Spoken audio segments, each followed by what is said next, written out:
रामगढ़ में भगवान शिव का एक बेहद ही खास और भव्य मंदिर था।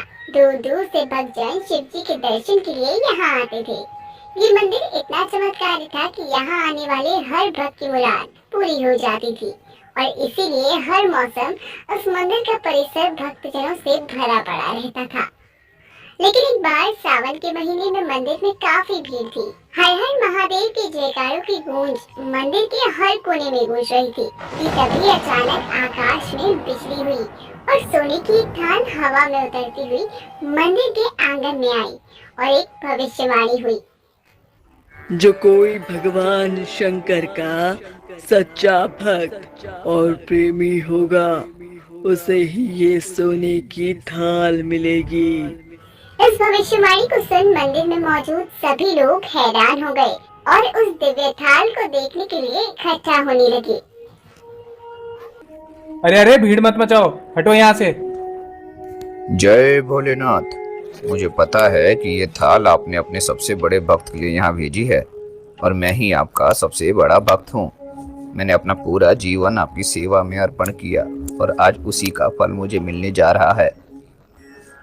देखिए, मैं प्रतिदिन महादेव का अभिषेक करता हूँ, उनका ध्यान करता हूँ। मैंने बिना महादेव की पूजा किए कभी अन्न ग्रहण नहीं किया। ऐसे में मैं ही भोलेनाथ का सबसे बड़ा भक्त हूँ, इसलिए यह थाल तो केवल मुझे ही मिलना चाहिए। ये कहकर जैसे ही महंत ने उस थाल को अपने हाथों में लिया, वो थाल पीतल की हो गई। अरे ये क्या, ये थाल तो पीतल की हो गई। हाँ देखो तो जरा, कैसे ये सोने का थाल पीतल में बदल गया। मैंने तो सुना था कि मंदिर के महंत कोई दिनों तक नहीं। सब दिखावा है दीदी, किसने देखा है इन्हें ध्यान करते हुए। अगर वाकई ये महादेव के सच्चे भक्त होते तो ये थाल सोने का ना रहता। लोगों की ऐसी बात सुनकर महंत बड़े लज्जित हुए। उन्होंने शर्म से उस थाल को उसी स्थान पर रख दिया और वहां से अपने कक्ष में चले गए। महंत के जाते ही एक एक कर वहां मौजूद सभी पंडित खुद को आजमाने लगे और एक एक कर थाल को अपने हाथ में लेने लगे। लेकिन वो थाल किसी के भी हाथ में आकर, किसी के हाथ में वो थाल पीतल तो किसी के हाथ में तांबे का हो जाता। कमाल की बात है, इतनी पूजा पाठ के बाद भी हम में से कोई भी महादेव का सच्चा भक्त नहीं है। मुझे लगता है अब गांव वालों को इस थाल को उठाकर देख ही लेना चाहिए, आखिर पता तो चले कि महादेव का सच्चा भक्त है कौन। मंदिर के पंडित आपस में बात कर ही रहे होते हैं कि तभी उस नगर का राजा भी सोने की उस थाल को देखने के लिए मंदिर में आ जाता है।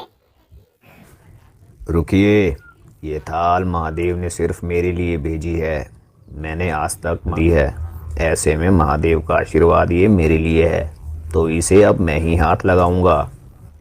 इतना कहकर राजा आगे बढ़कर थाल उठाने लगा और जैसे ही राजा ने उस थाल को उठाया तो वो थाल तांबे का हो गया। ये कैसे संभव हो सकता है? मुझे लगा था कि मैं महादेव का सबसे बड़ा भक्त हूँ, लेकिन ये थाल तो तांबे में बदल गई।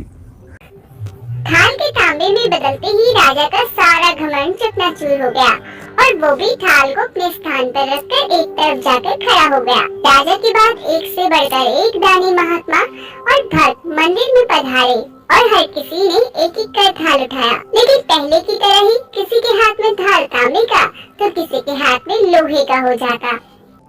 हे भगवान, हम तो कितनी पूजा पाठ करते हैं पर हम भी महादेव के सच्चे भक्त नहीं। हाँ दीदी बताओ तो जरा, मैं तो 16 सोमवार का भी व्रत रखती हूँ, तब भी भगवान खुश नहीं हुए मुझसे।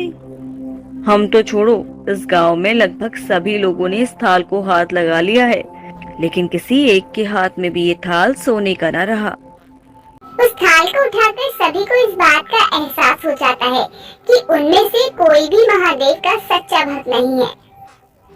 उसी गांव में एक रमेश नाम का किसान भी रहता था। सावन का महीना है और मैं पूजा पाठ भी नहीं कर पाता हूँ। जल्दी से मंदिर हो आता हूँ, कहीं काम में देरी हो गई तो मालिक नाराज हो जाएंगे।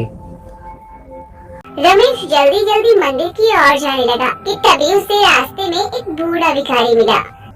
बेटा कुछ पैसे दे दे बेटा, 2 दिन से कुछ नहीं खाया, बाबा पैसे तो नहीं है मेरे पास, लेकिन ये खाना मैं अपने लिए लाया था, ये तुम खा लो। बेटा, तुम अपने खाना मुझे दे रहे हो? आज के जमाने में कौन खुद का खाना दूसरों को देता है? बाबा मैं दिन में नहीं तो रात को खा ही लूंगा, लेकिन आप 3 दिन से भूखे हैं, तो ये खाना आप ही खा लीजिएगा। भगवान भगवान तेरा भला करे बेटा।